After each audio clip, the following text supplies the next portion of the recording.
Candy 35.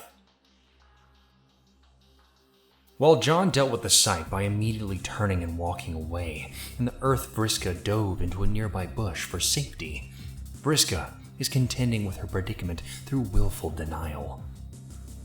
She's resolved to do everything in her power to prevent herself from thinking about the situation directly behind her. It is a situation which, if she could bear to look at it, would strike her as the precise intersection between the most humiliating moment of her existence, an unprecedented circus mishap, and a gruesome crime scene. Her attempt to ignore the unspeakable catastrophe behind her may nearly have worked, if not for the reminder provided by the many fresh bloodstains on her shirt.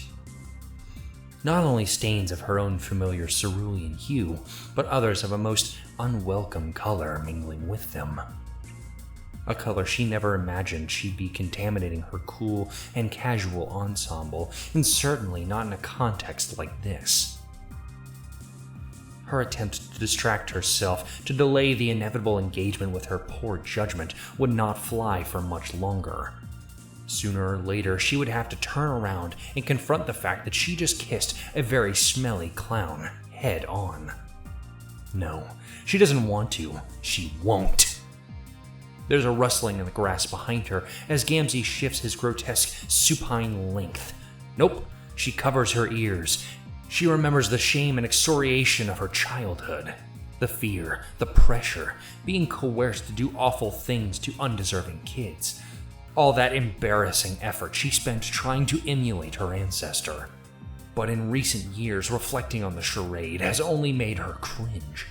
And in what couldn't have been more than an hour ago, she was on the precipice of watching the glorious defeat of Lord English after unleashing a secret weapon that she went to the bother of retrieving and wielding against him. And then? No. She doesn't want to dwell on that moment. It was almost as bad as kissing a juggalo. Almost. But nothing can compete with this. Nothing could even come close. Yet as she stands there, feeling soiled and ashamed, there's no denying it. The moment she stuck her tongue in the heinous mouth of that frisky, unwashed jester, she began jackhammering through the stubborn concrete of rock bottom like she was digging up the corpse of a mob snitch. Hey, Vriska, my bootylicious baby bitch.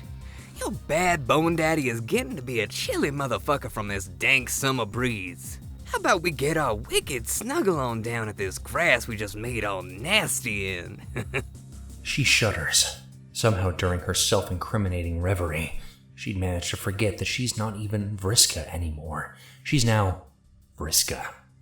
She scans the bushes and spots her, the 16-year-old girl who'd somehow earned the right to call herself Vriska.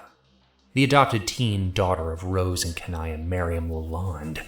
The person who, for all anyone knew, might be an exact genetic double of Vriska herself.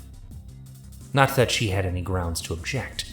She missed her shot, snatched shame from the jaws of glory, and washed up on the shores of this candy-coated shithole of an approximation of what a paradise planet might look like to certain individuals. The small sob she's been stifling finally comes out. Tears cut through the oily, shining mask of blue, purple, and mud on her face. Hey, beautiful. Something the motherfucking matter? We can talk all open at each other about the sad noise happening in our bosom, now that we all made the sordid pledge to practice the wicked intimacy on the motherfucking regular. Vriska nearly vomits, but holds it together. She wipes the tears off of her face in a flurry of indignant motions, smearing the blood around. She looks at her hands, noticing the blood, and continues cleaning her face, using her tears as a solvent and wiping the blood on her shirt. Gamzee, can you just not talk for just a little while so I can... Honk. So I can... I don't know, just be quiet. Honk. Her final sniffle is a snort of anger. If nothing else, she's learned something about herself today. Nothing sobers her up emotionally, quite like the post-amorous insubordination of a raunchy clown. It's almost like a smelling salt. She sneers, revealing a fang, and spins on her heel to face him. Did you hear what I fucking said? If his infuriating exclamation was just a whiff of the smelling salt, actually looking directly at him again is like upending the whole barrel and pouring it all over her face. She recoils involuntarily, but regroups. Her gaze sweeps across his entire ungainly form from head to foot. He's got his head propped up with one arm, elbow in the grass. His legs are crossed. His face is a disaster. One eye swollen shut, nose broken, widely smiling, mouth split vertically down the lips, and hanging from his mouth is that a baby bottle? She doesn't even want to think about where he might have been concealing it all this time. What sort of milk was that? It's another question she immediately wishes she hadn't just asked herself. She curls the other side of her lip to reveal both fangs now. She stomps forward, plants her left foot in the ground, and uses her right to punt the baby bottle clean out of his mouth, sending it flying several hundred yards to land just beyond a distant row of trees. The rubber nipple remains stuck in his clenched teeth, his face now coated with a good portion of the punted bottle's milk. Oh, motherfuck, sugar puss. My nana nectar. Vriska presses her foot down on his chest and pins his back flush against the grass. He exhales with a startled wheeze at the sudden force. You better fucking listen up, Makara. I don't know what you may have thought this was. Whatever the fuck it was that just happened here. But let me clue you in. It was nothing. Nothing happened here.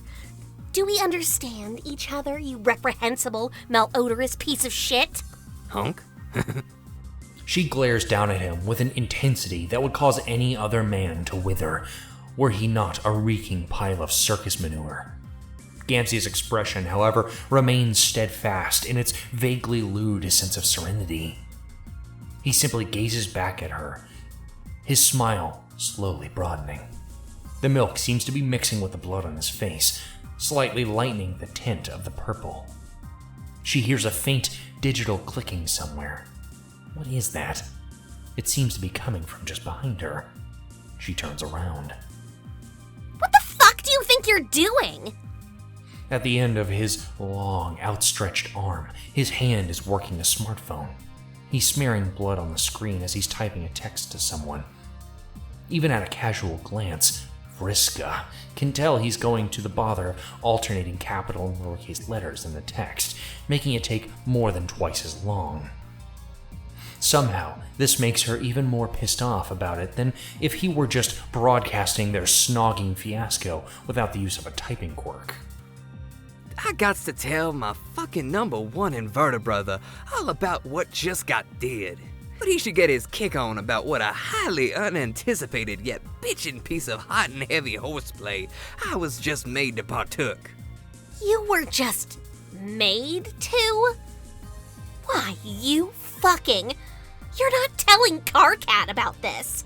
You're not telling anyone. Do you hear me, clown? Lol. Motherfucking shame on me for failing to recognize up sooner for how cute you are when you're angry. Now why don't you come all settle your worked up wiggler ass down here with your salty new rumpus uncle so I can snap some motherfucking selfies, my firm yet slippery little passion peach? Give me that! She snatches the phone out of his hand, holds it from either side, and breaks it in half. She then spikes both pieces down at him, missing, but causing him to flinch nonetheless. No selfies, no texts, no nothing. Which fucking part of you're not telling anyone is so hard to understand? This never happened. Not a single fucking word of this is ever going to be breathed, whispered, or honked to anybody. Least of all, any insinuation that this is something that I made you do. You get me, fuckface? I didn't make you do anything. You were slobbering all over my fucking foot while I was beating the shit out of you. I saw that look on your face. I saw how your codpiece was like... Okay, never mind that. I mean, once we were actually you were totally into. Don't even try to convince me that you weren't like... Why am I even talking about this? I don't need to justify myself to a disgusting, horny piece of filth like you. Gamzee's expression changes slightly. He retains his unfortunate aura of amorous placidity, but there's now a hint of sadness. I don't know about all the business you said, Honey Nips. I've got the feeling that wonder in my heart which says maybe I got erotically bushwhacked here. I'm so confused. I don't hardly know at which way is up anymore about my original wantings for the nasty dance we just did. Maybe the truth of the shit is more like I got the advantage taken of me. Vriska's face contorts with rage. You son of a bitch. This was consensual. If anyone didn't consent to this horror show, it was me. Retroactively. Vriska, I got to motherfucking say, this whole experience has left a motherfucker feeling a little bit uncomfy. Uncomfy, unrespected, used, and maybe also just a eensy-weensy itty little bit unsafe. I don't care if you feel unsafe. You're a lying, disingenuous puddle of sideshow puke, and I don't believe for a second you meant any of that. The only thing that matters here is that you keep your fucking mouth shut about what we just did. Vriska, my mean queen squeeze and borderline sexual villain. I got reasons of self-protection against your problematic hollers that I should keep the wicked shit zipped just like you say. Tell it to me motherfucking straight, Turbo Tush. Do these look like loose lips to you? If Vriska were to be honest, Gamzee's swollen, battered mouth was just about the most structurally incontinent feature she'd ever seen on a person's face. That limpy, floppy maw couldn't keep a cantaloupe secure, much less a secret. She drops down and straddles him in a way that is unmistakably non-amorous, even to an extraordinarily obtuse Randy Juggalo. She puts her shaking hands around his neck and grips tight. She positions her face inches from his, hissing hot breath through her clenched teeth. No one is going to find out about this, you fucking bastard! No one will ever know, so help me God! Vriska is so furious she has no way of pinpointing the exact moment her intent stopped being intimidating him into silence and started being guaranteeing his silence forever. She knows this imposter was never a real god tier. She's always known, just like everyone else. Once he's gone, he'll be gone for good. She just needs another minute. Her grip grows tighter, and she feels the throbbing pulse beneath her hands gradually subside. His arms flail, grab at hers, clutch at her wrists. He's alarmingly strong, but at this particular moment, not as strong as her. And then, she lets go. His face is frozen in a repellent mask, exhibiting the perfectly undetectable difference between terror and ecstasy. He's dead. Vriska exhales forcibly, staggers to her feet, shaking. She backs up a few steps, studying the corpse. If her body language signals any remorse or sadness, the witness in the bushes certainly can't tell. Oh shit. Vriska had already forgotten about her somehow. Her stylishly dressed teen duplicate, who surely just witnessed not only the original feat of debauchery, but all the compromising activity which followed as well. Vriska would probably need to have a few words with her. Vriska stands up slowly from the bush, obviously trying not to look at the lifeless clown. She puts a hand behind her head and seems to be casting about desperately for the right thing to say during such a moment. But soon it's clear she's given up. Vriska doesn't blame her. She can't imagine there being anything in anybody's life that could adequately prepare them to have a snappy response ready for a situation like this. Hey. Sup?